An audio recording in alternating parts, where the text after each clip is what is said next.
Ciro, el Cristo persa. Por Milton Alonso Granados. La obra de Cristo y el cumplimiento profético en Ciro. La utilización del término Cristo o Mesías lo encontramos en Isaías capítulo 45, verso 1. En este texto el profeta se dirige a Ciro, rey de Persia, como el Mesías o Cristo escogido de Dios. A Ciro no solamente se le promete los tesoros escondidos y los secretos muy guardados, sino que también se le da un nombre que representaría su misión de vida y autoridad para con Dios.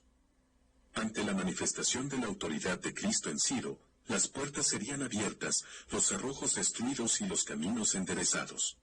Existe un gran paralelismo entre este Mesías escogido y profetizado para aquel tiempo y la obra de Cristo en Jesús. Así como Juan enderezaría el camino para el ministerio de Jesús, también los caminos serían enderezados ante Ciro, Lucas 3:4, Isaías 45, 1:3. Ciro, siendo el Mesías enviado por el Señor para su época, hereda el título de pastor y se le da autoridad para ser el rey que ejercería autoridad sobre muchos reyes. Ciro el Grande, el rey persa, reinó sobre un vasto imperio conocido como el Imperio Persa o el Imperio Aqueménida. Durante su gobierno, Ciro conquistó y gobernó sobre varios reinos y regiones. A continuación, se mencionan algunos de los reyes y territorios que estuvieron bajo el dominio de Ciro.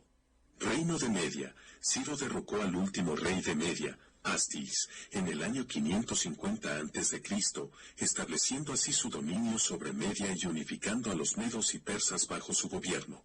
Reino de Lidia. Ciro conquistó el reino de Lidia, ubicado en la región de Anatolia, alrededor del año 546 a.C. El rey lidio, Creso, fue derrotado por las fuerzas persas y su territorio pasó a formar parte del imperio persa. Babilonia. Uno de los mayores logros de Ciro fue la conquista de Babilonia en el año 539 a.C.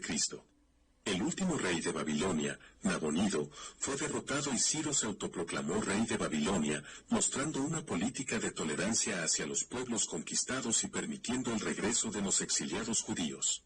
Parte de Asia Menor. Ciro extendió su control sobre parte de Asia Menor, incluyendo regiones como Jonia y Frigia. Esto implicó la incorporación de ciudades-estado griegas y otros territorios bajo el dominio persa. Egipto. Aunque Ciro no conquistó personalmente Egipto, dejó los preparativos para su conquista antes de su muerte. Su sucesor, Cambises II, finalmente logró la conquista de Egipto en el año 525 a.C. Estos son solo algunos ejemplos de los reinos y territorios sobre los cuales Ciro el Grande reinó durante su gobierno. Su imperio se extendió por gran parte de Oriente Medio y Asia Menor, y su legado fue significativo tanto en términos políticos como culturales. Ciro II, también conocido como Ciro el Grande, fue el fundador del imperio persa y uno de los líderes más destacados de la antigua historia mundial. ¿En qué sentido fue Ciro un Cristo para su época? En cuanto a la reconstrucción de Jerusalén, se le atribuye la liberación de los judíos del cautiverio babilónico y la autorización de la reconstrucción del Templo de Jerusalén. La historia de Ciro y la reconstrucción de Jerusalén se narra en la Biblia y se conoce como el Edicto de Ciro. Según el relato bíblico, en el año 539 a.C., Ciro conquistó Babilonia y emitió un edicto que autorizó la repatriación de los judíos que habían sido deportados y esclavizados por los babilonios. Ciro les permitió regresar a su tierra natal para reconstruir el templo y la ciudad de Jerusalén. El edicto de Ciro fue una gran victoria para los judíos que habían sido expulsados de su tierra durante décadas. Este fue un tiempo de salvación, en el que se manifestó la Yeshua de Dios, con gran esperanza para ellos, que veían la mano de Dios detrás de la liberación y restauración de su hogar espiritual y cultural. La reconstrucción del Templo de Jerusalén fue un evento muy significativo para los judíos, ya que les permitió ver el cumplimiento de la séptima semana profetizada por Daniel, y reivindicar así su identidad religiosa. En la primera de dos profecías acerca de Ciro, el profeta Isaías declara el mensaje del Señor diciendo del rey persa, es mi pastor, y cumplirá todo lo que yo quiero, al decir a Jerusalén, serás edificada, y al templo, serás fundado, Isaías 44, 28. En el segundo mensaje profético, Isaías se refiere a Ciro, como el Mesías o Cristo escogido de Dios para llevar a cabo aquel cumplimiento, Isaías 45, 1.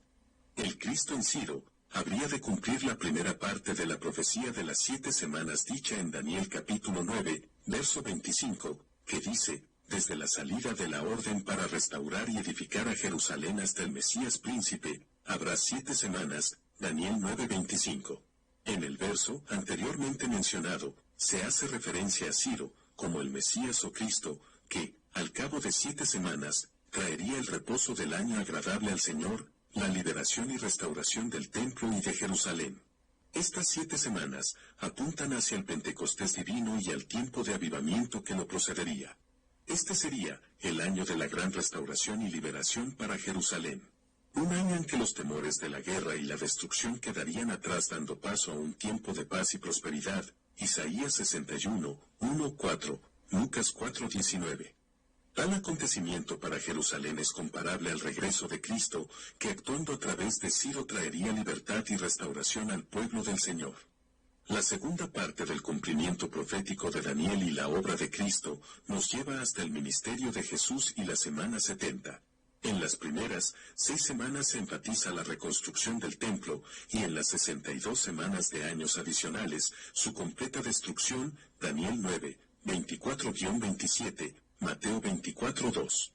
Antes de este acontecimiento el lugar de adoración fue el templo de Jerusalén. Después de la semana 70, el templo divino sería revelado a toda la creación, Juan 4:21.